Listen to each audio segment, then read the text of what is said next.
Ensuite, il faut maintenir cette victoire. C'est-à-dire que cet esprit ne revienne plus. D'accord? Parce qu'il est parti, vous êtes délivré, mais il peut revenir. Et s'il revient, la condition peut être pire si vous n'êtes pas prêt. C'est-à-dire, comment ne pas faire revenir? En arrêtant de pratiquer le péché qui a fait, qui vient. C'est logique. Hein? S'il y a un bandit qui rentre par cette porte, et après je le mets dehors et je referme la porte, si je rouvre la porte, il rentre de nouveau. On est d'accord? On voit dans Matthieu 12,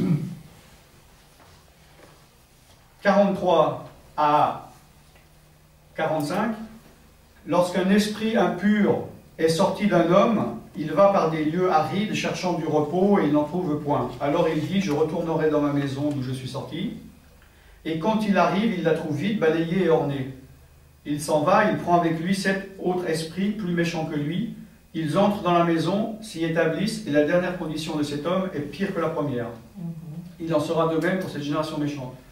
Donc là, on voit quelqu'un dont un esprit était chassé.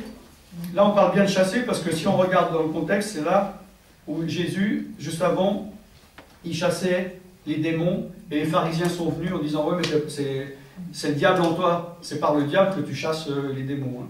D'accord? Donc une fois que l'esprit impur est chassé, il va dans des lieux arides, cherchant du repos et il n'en trouve pas. Ça veut dire qu'en vous, il a du repos. Il profite de votre péché, il est bien, et il n'a aucune intention de partir. Et il sait que quand il est chassé, il va aller dans des lieux arides. Donc il n'a pas envie de partir, il fait tout pour rester. D'accord? Et donc il cherche du repos, il n'en trouve pas. Alors qu'est-ce qu'il se dit? Il se dit, je vais retourner dans ma maison. Donc dans ma maison, donc, pour lui, dans sa tête, vous êtes sa maison. Il avait des avantages, il était bien, hein, c'est comme si je suis chez moi, il fait beau chaud, là je vais dehors, il fait froid, je vais essayer de revenir à l'intérieur. Et là il est dit, si quand il vient, la maison elle est vide, elle est bien balayée, il n'y a rien qui s'est passé, il revient avec 7 pires, et la condition dernière est pire que la première. C'est pour ça que c'est important. Là il est dit, si, il est dit quand il revient, si il la trouve vide. D'accord? C'est-à-dire, une chose est sûre, il va revenir. Parce qu'il était bien, il avait du repos en vous. Puis maintenant, il se retrouve dans un endroit où il n'a pas de repos, il n'en trouve pas, donc il va revenir voir, tenter sa chance. Donc ça, c'est pas dit si il revient. Il est dit quand il revient. Par contre, après, il est dit si la maison est vide. Il n'est pas dit quand la maison est vide. Donc si jamais la maison est vide, c'est pire, sa situation. Ce qui veut dire que si la maison n'est pas vide, il ne pourra pas revenir en cherchant 7 esprits pires, d'accord? Donc, c'est là ce que je voulais dire en disant, il faut maintenir sa victoire. Obtenir la victoire, c'est une chose, la maintenir, c'est une autre. D'accord? Donc, c'est pour ça que c'est important que vous avez, on va prier dans un moment, si on chasse des démons, vous avez la responsabilité d'être sûr de comprendre que vous avez renoncé à la pratique qui fait que cet esprit est dans vos vies et que vous n'allez pas recommencer à l'attirer dans votre vie. D'accord? Ce n'est pas la responsabilité après que vous allez dire « Ah, quelqu'un a prié pour moi, ça n'allait pas, mais après c'était encore pire. » Vaut mieux pas demander la prière de délivrance si vous savez que vous n'avez aucune intention de rester dans cette délivrance. Vous voyez ce que je veux dire? Il y a une chose qui est importante dans le processus de délivrance, c'est le pardon. Donc, j'ai parlé de demander pardon à Dieu, mais c'est important de pardonner à soi-même et aux autres. Parce qu'il y a énormément de personnes qui ont énormément de problèmes, des maladies physiques ou psychiques, ou des problèmes spirituels, qui sont dus au fait qu'ils n'arrivent pas à pardonner. On peut très bien ne pas se pardonner à soi-même, ou on ne peut pas pardonner aux autres. Ne pas se pardonner à soi-même, c'est de l'orgueil, c'est de la propre justice. Parce que si Dieu t'a pardonné, pourquoi ne pas te pardonner toi?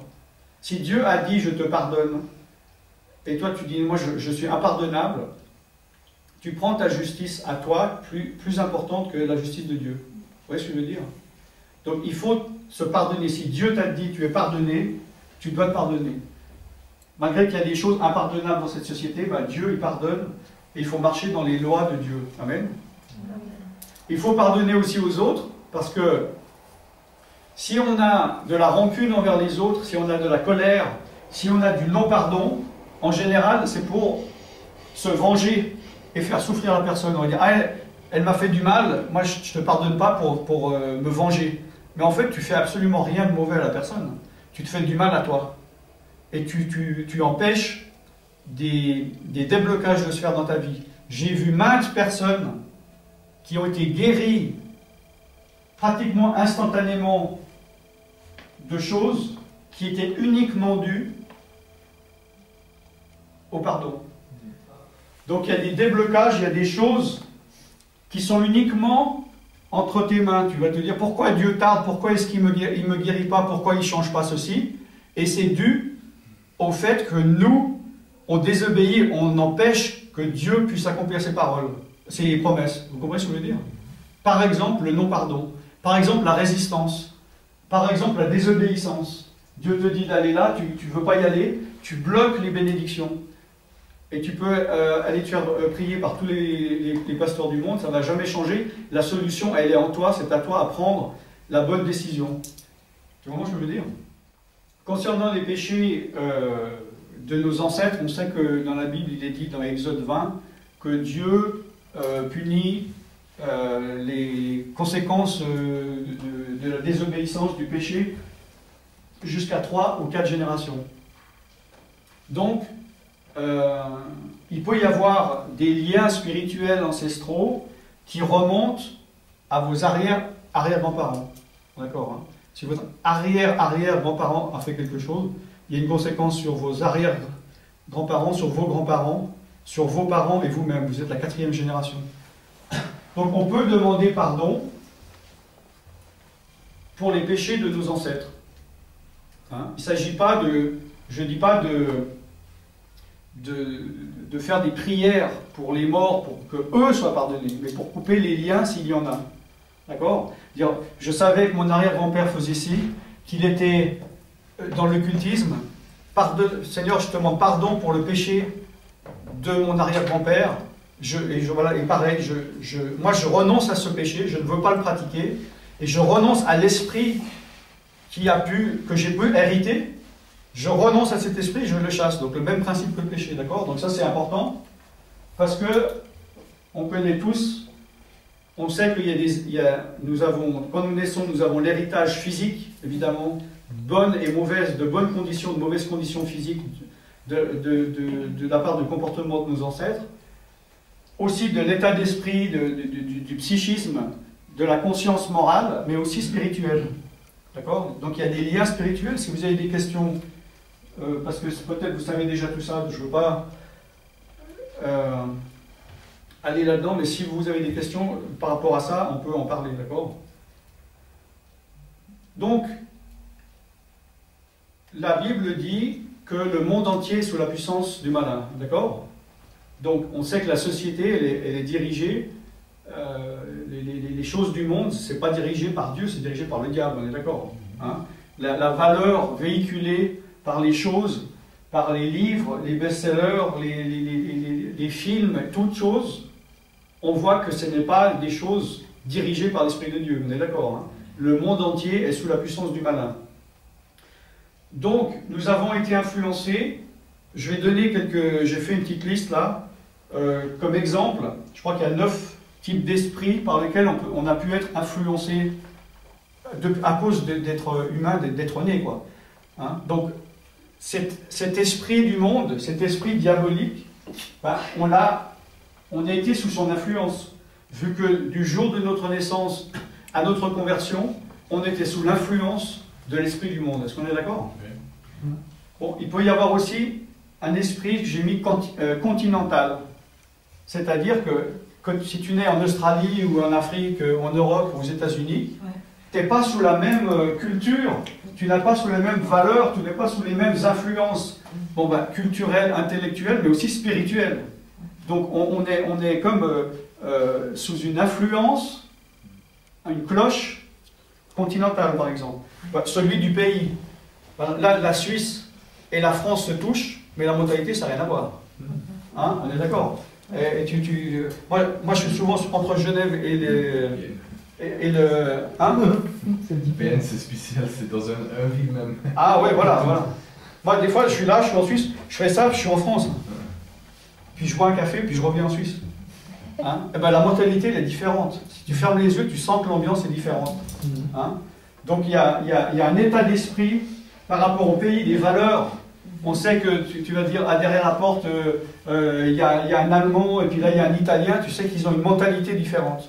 Donc spirituellement, il y a une influence différente, bonne ou mauvaise.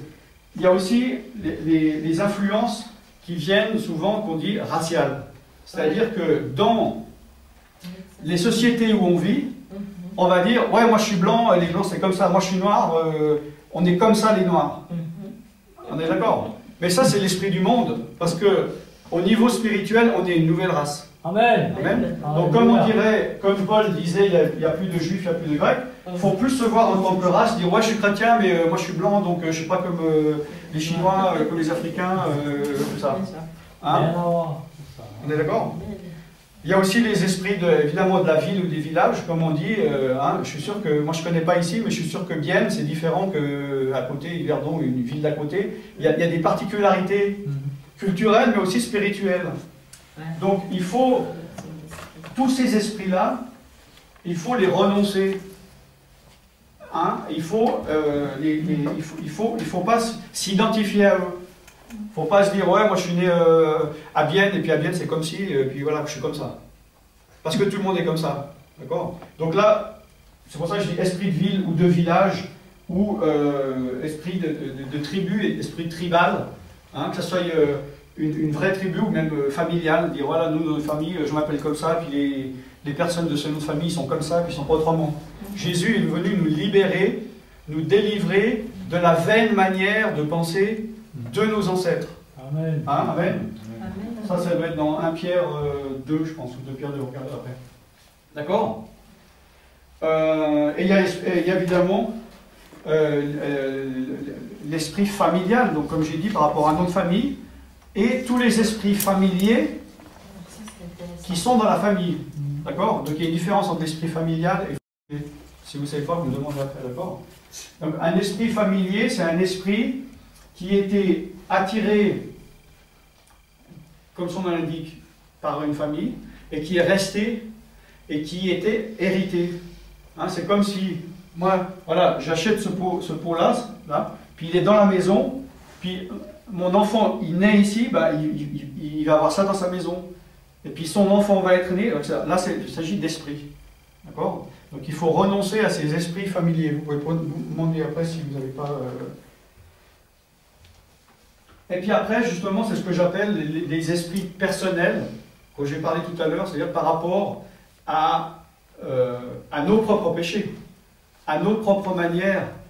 Hein. Par exemple, moi j'avais hérité d'esprits de voyance et de divination par, entre autres, mon arrière-grand-mère. Mais il y a d'autres esprits d'occultisme, l'ouverture du troisième œil ou de magie noire, que j'ai attiré dans ma vie uniquement par mes propres choix et qui n'étaient pas prévus pour moi d'une manière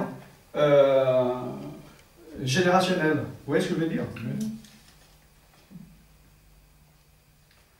Oui, voilà, dans 1 Pierre 1, versets 18 à 19, donc ce n'est pas par des choses périssables, par de l'argent ou de l'or que vous avez été rachetés de la vaine manière de vivre que vous aviez hérité de vos pères, mais par le sang précieux de Jésus, d'accord? Donc, nos pères, nos ancêtres, évidemment non régénérés, non chrétiens, on a hérité de leur vaine manière de vivre, hein, leur vaine valeur. Hein? Par exemple, on va dire, dans ta famille, on va dire, ah, c'est pas bien de voler un pauvre, mais si tu voles un riche, c'est pas grave. Ça arrive beaucoup. Alors que la parole de Dieu dit, voler, c'est pas bien. Donc, on ne peut pas rester chrétien puis dire, non, non, moi j'ai cette valeur, on m'a inculqué ça, donc voler un riche, c'est pas un problème. vous êtes en train de pécher contre Dieu